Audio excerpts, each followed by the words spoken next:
মাগরিবের নামাজের পরে হাসবুনাল্লাহু নি'মাল ওয়াকিল এই দোয়াটা যদি 33 বার করে পাঠ করতে পারে, আল্লাহ পাক নগদে তাকে 4টা পুরস্কার দান করে দেয়। যেরকম সুবহানাল্লাহ।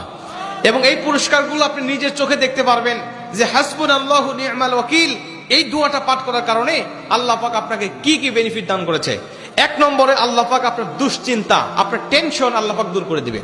আপনি যত বড় দুশ্চিন্তা থাকেন না কেন, আপনার টেনশন আপনাকে একদম শেষ করে দিচ্ছে।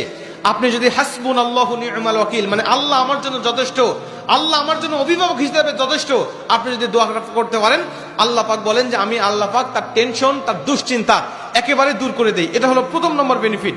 দ্বিতীয় নম্বর বেনিফিট হলো যে এই দোয়াটা যদি কোনো ব্যক্তি নিয়মিত পাঠ করতে পারে, রাসূল সাল্লাল্লাহু আলাইহি ওয়াসাল্লাম বলেন যে আল্লাহ রাব্বুল আলামিন তার বিপদ আপদ বালা মুসিবত আল্লাহ পাক দূর করে দেয়। এটা আল্লাহ পাক নিজেই তার জন্য সাহায্যকারী হয়ে যায়।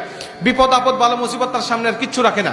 আপনি যত হাসবুনাল্লাহু নি'মাল ওয়াকিল পাঠ করবেন, তত আল্লাহ পাক আপনার সামনে থেকে বিপদ বালা মুসিবত দূর করে দিবে। এটা হলো 2 নম্বর।